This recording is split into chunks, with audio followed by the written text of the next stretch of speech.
Hey, it's that Oilers guy, and for those of us who thought free agent frenzy was going to be boring this year, wow, were we proven wrong, because the Toronto Maple Leafs, that's who I'm going to start off with. The Toronto Maple Leafs, they trade Phil Kessel to the Pittsburgh Penguins for Nick Spaulding, Kasperi Kapanen, Scott Harrington, a first-round pick in 2016, and a third-round pick in 2016. And let me just start off by saying to Toronto Maple Leaf fans right now, I know I'm smirking, and I don't mean it in a condescending way, trust me, but you guys, this sends a message that you guys are in this for the long haul. You guys are going to go through lots of growing pains because, oh, I forgot to mention that Toronto actually retained salary too. You're trading your best goal scorer, I would argue your best player, and then you retain salary on him in the trade? Oh my God. Like, I don't even know how to process that. When I saw that today, because I was at work when the trade happened, and I had a couple buddies who texted me and told me what was going on, I was just shocked. I was looking at my phone. I was just like it was just it's terrible. I don't know what you guys are doing. I don't know what Toronto's doing. Oh my God. And I feel so bad for the fans. Being an Oilers fan, having to put up with 10 years of bullshit. Toronto, you've been putting up for just as long. You guys have better regular season records than Edmonton year over year, but not making the playoffs, I think 9 out of the last 10 years. And just the product on the ice, the ownership, and the fact that your ticket sales or your ticket prices increase every year, jersey sale. Like, so Toronto, the management is clearly going in a rebuilding direction. And I'm going to use the term rebuild, not retool. Retool is when you take a roster that is competitive and then you kind of reshape it to keep it competitive. No, the Toronto Maple Leafs have taken a roster. If it was competitive, it is no longer competitive. That is the bottom line. That is realism at its best right now. The Toronto Maple Leafs are going to be near the bottom of the NHL standings unless they do something, unless they do something drastic, unless Mike Babcock works his magic with this team, this really unfinished team right now. And trading your best player for, I mean, Kapanen at best might be a third line goal scorer. Like, I don't know. And Scott Harrington could be good. He needs a couple years to develop, but the first round pick in 2016, I can't see Pittsburgh being a high draft pick or low draft pick. However, they're not going to be below like 15 in the draft because Phil Kessel playing alongside Sidney Crosby, that is absolutely unreal. That is insane to think about. Phil Kessel's going to score over 50 goals playing with Crosby as long as he's healthy, and he's an Iron Man. He doesn't get hurt. Phil Kessel, most of his career, he plays more than 70 games every single year, and he's played every single game in the regular season in 3 of his 8 years with Toronto, I think it was. Or so it's crazy. I don't even think Kessel was in Toronto for 8 years. I don't remember. I'm kind of losing my train of thought now. Anyways, so yeah, the Toronto trade, Kessel to Pittsburgh for not a very competitive return is the term I'm going to use here. It's not a competitive return. Toronto's management is embracing the tank. Toronto fans, you are in this for the long haul. It's going to be a rough year or two at least.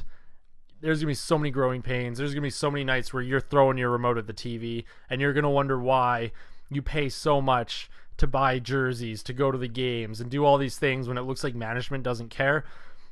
But as an Oilers fan, I'm going to preach patience for you guys. I think you guys are going to be okay down the road, but for the next year or two, no way. This is going to be bad. This is going to be a train wreck. This is going to be more of a train wreck than last year.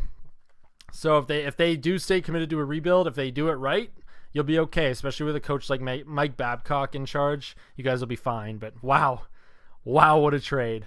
Holy smokes. So now I'm going to get into the Edmonton Oilers. I'm going to talk about the Oilers for a bit here. Because I know Oilers fans who are tuning into this channel, that's what you guys want to hear. So the Oilers today, they signed defenseman Andrej Sekera, who is probably the most sought-after defenseman on the free agent market, other than maybe Cody Franzen. We signed Sekera to a 6-year, $33 million contract, so that averages out to about $5.5 million a year. A lot of people think that that's overpaying for someone like Sekera. I would say it's a little bit overpaying. He averaged almost 22 minutes a night last year. He's a top 4 guy for sure, especially with the last year that he played in Carolina, and then the role that he was given on Los Angeles. Looked really good. If Los Angeles would have made the playoffs, I think we would have been able to see more of what he was capable of. He's a great puck-moving defenseman. So Sekera for 6 years. 6 years is pretty hefty too, because in a couple of years, if he doesn't pan out, then we're stuck with this contract. I don't know if anyone's going to want him, but I think he's going to be just fine. And what this signing does is that it takes the load off of younger players like Mark Fane, Justin Schultz, Oscar Klefbom. It takes a lot of the weight off their shoulders in terms of how many minutes they're going to be playing a night.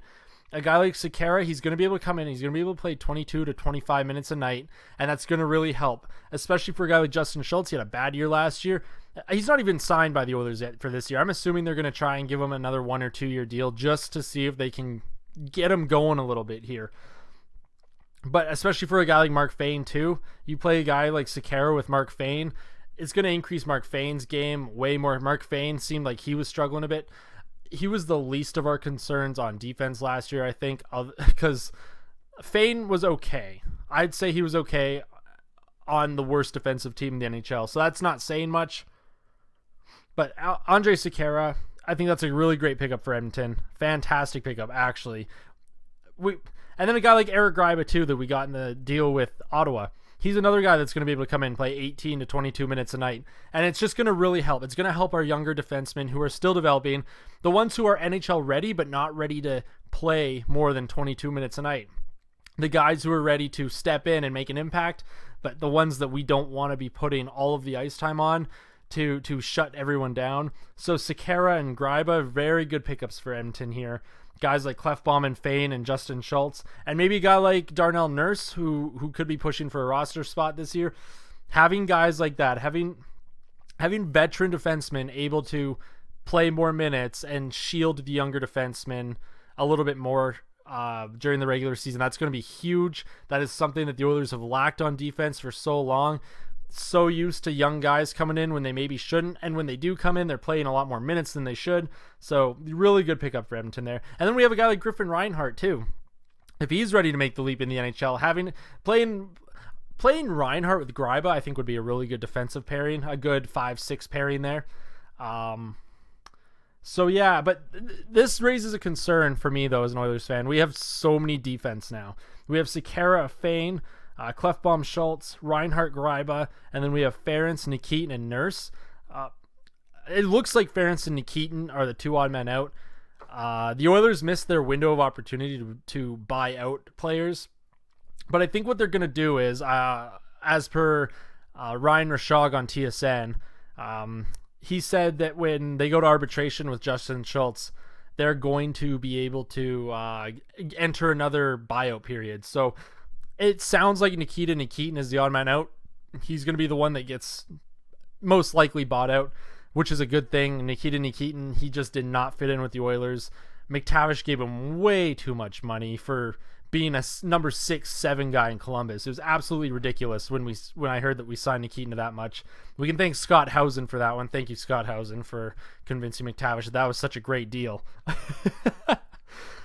But and then a guy like Andrew Ferentz, who knows where he sits going into the season, especially depending if a guy like Reinhart and Nurse are ready to take steps into the NHL.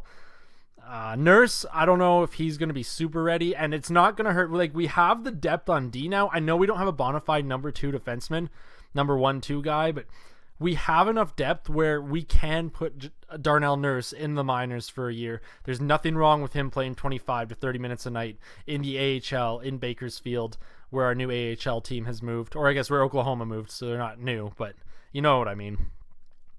So Andrew Ferentz, we're gonna see what he becomes. He's the captain. I think that's another thing that the Oilers got to address is the captaincy. Ferentz, I don't think he deserves the captaincy, especially if he's a guy that might not even be on the team this year. they're going to have to really look at that. And then the Oilers signed some center depth here. They signed Mark Letestu to a 3-year, $5.4 million contract, so that equals out to 1.8 per year average. So Letestu, he's a really good pickup. He'll slot in nicely on the fourth line for some fourth line center depth after we traded Boyd Gordon, which I'm sure you're all aware of. We traded Boyd Gordon to Arizona for Lauri Korpikoski. So Korpikoski, he'll slot in nicely, probably on the third line, maybe the fourth line. So our forward depth chart, this obviously is not an official lineup, but for the first line, I have Hall, Nugent Hopkins, and Eberle. Then the second line, I have Pouliot, McDavid, and Yakupov. And if Yakupov can if he can find his game again, playing with a guy like McDavid, if McDavid is able to be the player that we think he can be, even as an 18-year-old rookie in the NHL, Yakupov, we could see a lot of goals from him. And 3-on-3 overtime, like, did you imagine putting like McDavid, I don't know, Taylor Hall and Nail Yakupov or something out 3-on-3? Don't even put a defenseman out. Just let your forwards play around with the puck. I think that'd be hilarious. I think it'd be awesome. So our new additions since Peter Chiarelli has taken over, Connor McDavid, which was a given, so that's not really a Chiarelli thing, but Peter Chiarelli has added Lauri Korpikoski, Mark Letestu for depth. And then on defense, we've added Andrej Sekera, Griffin Reinhart, and Eric Gryba. And personally, our defense, what it is now, like I used the term with the Toronto Maple Leafs, how they're not competitive, the Oilers are going to be competitive. Oh, and we also signed a Cam Talbot too, so that's another Chiarelli, or I guess we didn't sign him, we traded for him. Sorry, getting everything all misconstrued right now. There was so much happening today. I had to work during the free agent shit, so doing my best to catch up on everything for you guys. But yeah, so Cam Talbot net, he'll fight probably for the starter's position with Ben Scrivens, unless we end up shipping Ben Scrivens out, because Scrivens was Scrivens, I know he loves Edmonton. He's a hometown boy, but boy, I don't know. I don't know if he's going to be a great fit here, especially if Talbot ends up getting the number one position. Ben Scrivens is going to want a chance to go somewhere else, probably like Dubnyk. Like, he's going to want to do a Dubnyk-esque sort of thing. Dubnyk was exposed really bad because we had no defense. He goes to a team that has good defense in Minnesota, and then he turns into a really good goalie. So maybe Ben Scrivens, I'm not saying he's going to be a super fantastic goalie. He might be average at best. He might be okay. He might be really good. Who knows if he goes to another team who actually has defense. But right now, the way it looks for Edmonton, we're looking really good. Our defensive depth is probably the best it's been in a few years. But I know that's not saying much, but it makes me excited as a fan because we have guys, veteran guys, who are coming in, and they're going to be able to shield our younger guys a bit. So that is huge. My only concern, though, right now for our roster is for Connor McDavid's safety. He's going to have a target on his back every night. I know the NHL has been, I know a lot of teams, they weed out goons per se, fighters. There's no place in the game for them anymore. When you have a guy like McDavid on your team, you need to have that kind of guy. Look at what's happened with Sidney Crosby in the last couple of years and in the playoffs. He doesn't really have someone to not only protect him, but get into the scrums that they need to be in instead of Crosby. Crosby gets dragged into so much crap. He gets really unfocused. It puts him off his game. A guy like Connor McDavid is going to need someone like that. If someone touches McDavid, throws him into the boards, hits, even if it's just a clean body check, you got to have a guy who can step onto the ice after that happens and go up to whoever hits them and let them know, okay, if that's what you want to do, you want to go after our superstars, let's drop them. I'm old school like that. I believe in having a protector, an enforcer of some sorts. Maybe one who can play the game as well, because I don't think we would want a John Scott or a Zach Ronaldo, guys who play 2 minutes a night and then they just sit in the box for 10 minutes and that's all they do. John Scott scored 3 goals this year, career high. Woohoo! Anyways, so McDavid, if we can add, I know we have Luke Gazdic. I don't know if he's the guy that would be perfect for being the protector for McDavid. It'd be nice if we could get someone who could fight and still play. Just for McDavid's sake, and Nugent Hopkins. Actually, for all of our kids in general. Yakupov, Eberle, Nuge, Hall, McDavid. We need We need someone to protect them on a daily basis, on a nightly basis. Someone where if they get hit, we have a guy who can just jump over the boards and go fight them, just to show that we're not going to take that crap and our kids are going to be protected all season. So I'm going to give a quick my thoughts on Peter Chiarelli right now. Let's actually rewind the clock to when Craig McTavish became general manager. And he said that he would, quote, make bold moves. Now, in the 2 years that he was general manager, I can't think of any bold moves that he made. Like, at all. If you guys can think of anything that you consider bold, let me know. The Perron trade to Pittsburgh for their first round pick, I think that was an okay trade. It wasn't bold. It was a good trade. I think we had made a couple other deals where we got picks like Petrie and those guys where we got draft picks, and that helps for sure. But when it comes to bold moves, there was none of that with Craig McTavish. I know the management situation was a lot different. Teams probably didn't want to work with the Oilers as much as they do now, especially with Peter Chiarelli and Bob Nicholson. Bob Nicholson overseeing everything, and then Peter Chiarelli, president of hockey operations and general manager.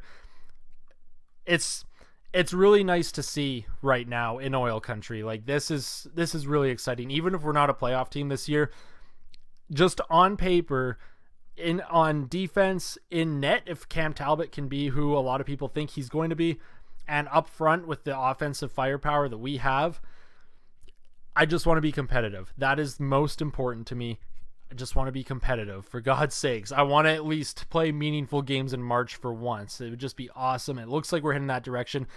Peter Chiarelli adding Lauri Korpikoski, Letestu, Andrej Sekera, Griffin Reinhart, Eric Greiba, Cam Talbot. Almost all of these players I would consider more bold than anything Craig McTavish did. If I could give a rating to Peter Chiarelli right now from an A to F scale on just his influence on, like, putting his stamp on the team, making his mark, and he's only been general manager for 2 months. We have to remember that it's only been 2 months, and just the changes that he's brought into this team, the depth that he's added, the defense that he's added. We got Cam Talbot, who could be a great starting goalie. He's going to definitely be in a better position than any of our goalies have been in the last couple of years with our defense right now. I would give Peter Chiarelli, in terms of bold moves, putting a stamp on the team, getting right into the action, jumping right into the tank of sharks, starting to clean up this mess, I'd give him an A right now. I know the season hasn't started yet. It's going to be a very, very long year. There's going to be more growing pains for sure. We're still a young team. Having all these expectations on a guy like McDavid to come in and have a miraculous 80 or 90 point season as a rookie, that's just too much to ask for right now. But looking at our depth chart on at forward, on D, in net, our additions that we got, getting a guy like Andrej Sekera, who's a free agent, to come to Edmonton, even having a free agent interested in coming to Edmonton again. So much promise right now. Peter Chiarelli is doing some really good things with this team. The Edmonton Oilers are looking really, really good right now. I'm really excited for the season to start. I'm actually, I don't know if anyone's been paying attention to the Oilers orientation camp that opened today as of July 1st. So, and McDavid was out there with Nurse and Draisaitl and Greg Chase and all of our young guys. So that's super exciting to see McDavid on Rexall Place Ice. He's going to be playing in Edmonton for years. It is great times at Edmonton right now.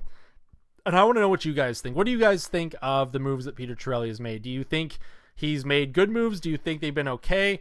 Do you think we're overpaying for guys? Do you think the trades that we've made haven't been good enough? I want to know from you Oilers fans, are you happy with what Peter Chiarelli has done so far?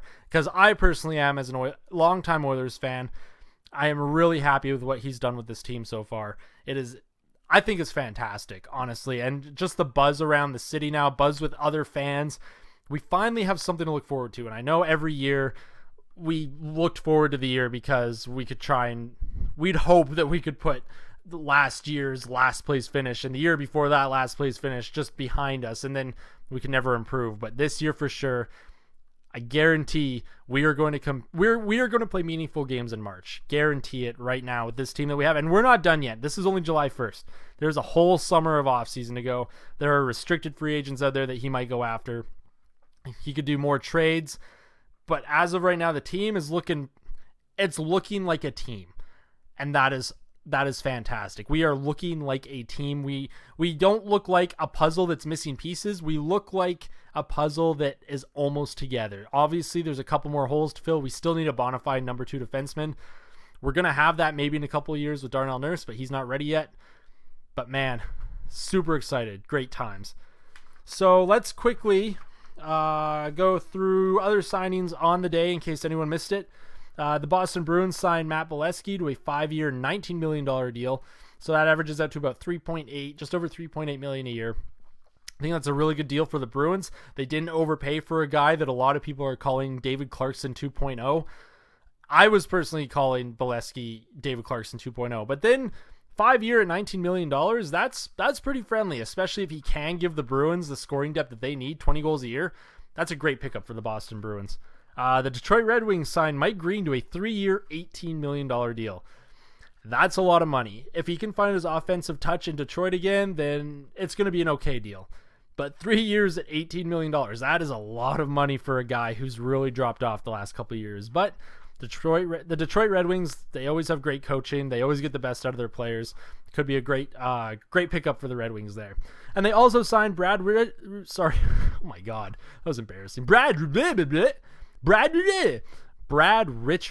a 1-year, $3 million deal.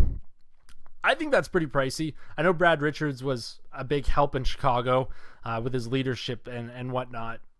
But $3 million, I mean, you can't go wrong. If he scores 15 goals for you or something, or 25, 30 assists, hey, that works, right? I think he can definitely do that with the lineup Detroit has. So another good pickup by Detroit. Washington Capitals signed Justin Williams to a 2-year, $6.5 million contract. Anaheim, now, I'm only mentioning this free agent signing probably doesn't even make the news. I'm only mentioning it because I'm an Oilers fan. The Anaheim Ducks signed Sean Horkoff to a 1-year, $1.75 million contract. Sean Horkoff is going to a Stanley Cup contender. He's a guy I loved in Edmonton. I know he didn't win a cup in Edmonton in 2006.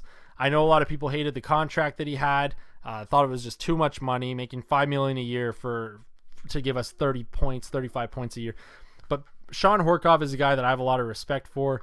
I mean, if you were in his shoes when he was offered that contract, he would have taken it. Sean Horkoff was not. I highly doubt he asked for $5 million a year. I bet Kevin Lowe at the time is the one who's like, "Hey, $5 million a year," and then Horkoff, you're not going to say no to that. So Sean Horkoff, tons of respect for you. If you win a Stanley Cup in Anaheim, I couldn't be happier for you. You put in a lot of great years in Edmonton. You put up with a lot of the fans' bull crap. You were respectful the whole way. True gentleman of the game. And like Ales Hemsky too. Like Ales Hemsky, Sean Horkoff, Ryan Smith. That line in the Oilers' heyday in the mid-2000s, that was some fun shit to watch. So I have a special place in my heart for a guy like Sean Horkoff and Ales Hemsky. So seeing Horkoff go to a cup contender, that's pretty big for me. So I don't want Anaheim to win a Stanley Cup, but if they did, at least they'd have a guy that I really respect and love win a cup for once. So that'd be pretty cool. And let's end it off with the Vancouver Canucks. They've been making some questionable decisions. Trading Eddie Lack for a 3rd-round pick, that's okay. I know the goaltender market was really weird. I know Eddie Lack could have been more. He could be worth more in the future, especially if he gets a chance to be a starting goaltender. But so that one was questionable. That could go either way. You never know. Then they traded Bieksa to Anaheim for a 2nd-round pick. And Kevin Bieksa, I know he was in Vancouver for a long time. The fans love him. I personally hate him, just obviously having the Oilers play them so often. Didn't like Bieksa. He was a goofy guy, though. I love Bieksa. He was pretty funny. Who was it that made fun of Bieksa's face and then got Alain Vigneault on Vancouver's bench just killing himself laughing for like 10 minutes? You guys are going to have to let me know in the comments section. I remember someone made fun of Bieksa and did like a Bieksa like face. I don't know. It was really funny. But yeah, anyways, let's get off track here. Kevin Bieksa to the Anaheim Ducks.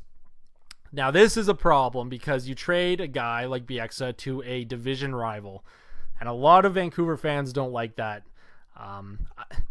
And there's always knee-jerk reactions to trades. So as soon as you hear of a guy that you love that gets traded, your instant reaction is, oh my God, why would they do that? And then especially when you see the team that they go to, Bieksa to Anaheim. Anaheim is a huge rival of Vancouver. So Vancouver fans are like, oh my God, why would you trade Bieksa to a division rival? Like, why? That's horrible. But this is where I'm going to try and let you guys, tell you guys, just calm down a little bit. Bieksa was making $4 million. So you freed up $4 million in cap space to go towards younger players for the future, like a Bo Horvat when he needs to be re-signed. So that's okay. And Bieksa the last 2 years has really dropped off in his game. He's getting old. He's entering the twilight of his career now. He's really dropped off. His game has really dropped off. Last year in the playoffs, Michael Ferland, just a 22-year-old kid or 21-year-old kid. I don't know how old Michael Ferland is. I know he's young. He got into the head of Kevin Bieksa, threw him off his game the entire series. Vancouver was out in 6 games. Bieksa was basically a no-show every game. So maybe it's okay. Maybe dumping salary, opening up some cap space for your younger players in the future.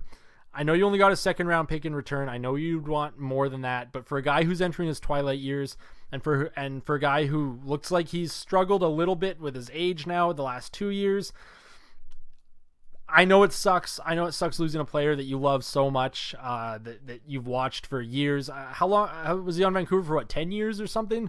He was on Vancouver for a long time, so I know that sucks. I think in the long run it's going to be okay. There's still free agents out there that Vancouver could go after. I know Cody Franzen is still available. They might be trying to ink him right now. I don't know, honestly. But Vancouver will be okay for sure. But here's the trade that if I was a Canucks fan, that I would not be happy about. They traded Zack Kassian for Brandon Prust. Yeah. They trade Zack Kassian to the Montreal Canadiens for Brandon Prust. Zack Kassian has a much better... he has better scoring potential, as we saw 2 years ago. Kassian, good scoring depth, and he's one of those guys. He's like a Brad Marchand, just gets under your skin. Teams hate playing him. He's able to throw other players on other teams way off their games, and he's able to capitalize on it. And I know he struggled last year, but I think you guys gave up on him way too early. And Montreal, they traded Brandon Prust away, probably to the Western Conference now, because that's where Milan Lucic is. And Lucic hates Montreal. He hates Brandon Prust. I feel like that deal was made just to spite Milan Lucic, just so Milan Lucic has a player that he can play against regularly, like in the East, and just hate and just get super mad at. But I feel bad for Canucks fans on this one. Zack Kassian, I personally hate him, but I would love to have him on my team. That's a bad trade. Canucks fans, I am sorry that happened. Like, wow, Zack Kassian for Brandon Prust. Not great. And then you guys signed Matt Bartkowski to a 1-year, $1.75 million contract. And I think that's an okay deal. 2 years ago on the Boston Bruins, Matt Bartkowski was playing 22 minutes a night. He was a plus 22 that year. He was, I think, their second or third best plus-minus defenseman. So he played a really solid defensive game. He had 18 assists that year. He didn't have any goals, but he had 18 assists. So he was dishing the puck pretty well. He was moving the puck well. Last year was a struggling season. Seemed like every time he was on the ice, the Bruins would get scored against, even if it wasn't his fault. So signing Bartkowski to a 1-year, $1.75 million contract, I think that's okay. If he ends up having a good year for Vancouver, if he ends up a plus player, helps the team defensively. He's a very good shutdown guy when he's on his game. I don't know what happened this past season in Boston. I know a lot of players in Boston this year, they really dropped off their numbers from the year before when they won the President's Trophy. Bartkowski was definitely one of them.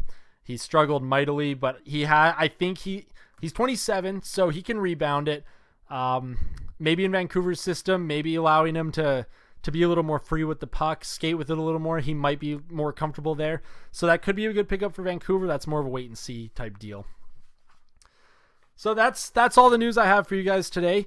I want to hear from you Oilers fans. How would you grade Peter Chiarelli's off-season moves so far for Edmonton? How do you see the team going forward before the season starts, before training camp starts? Do you think the Oilers are a playoff competitive team? And I say that meaning, do you think that they can compete for a playoff spot? Not make the playoffs, but compete for a playoff spot just looking at the roster changes that we've made so far. What do you guys think? I want to hear from you. Let me know in the comment section down below.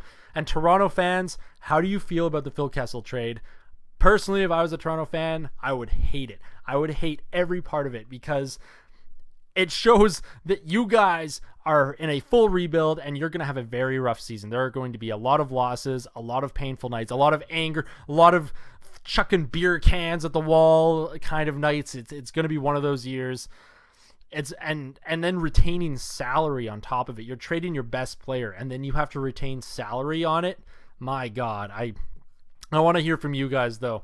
Let me know, Toronto fans, how do you feel about the Phil Kessel trade? You can swear all you want. You can yell at me for even bringing it up. I just want to hear from you guys. I want to know what your opinions are on it. Do you guys think it's okay in the long run, or do you think you guys should have gotten a better short-term return? And Vancouver fans, how do you feel about what Jim Benning has done so far this offseason with the Vancouver Canucks? I know a lot of Canucks fans, they're kind of teetering on, wow, Jim Benning, I hate him. I hate what he's done. And some of them are teetering on, it's still a wait and see. The roster hasn't been depleted to a point where they're not going to be playoff competitive, but they're very close. They're a team that is borderline playoff potential here. So it's going to be interesting to see what happens with the Vancouver Canucks in the regular season. So Canucks fans, how do you guys feel about what the roster moves that Vancouver has done, Jim Benning has done with the team?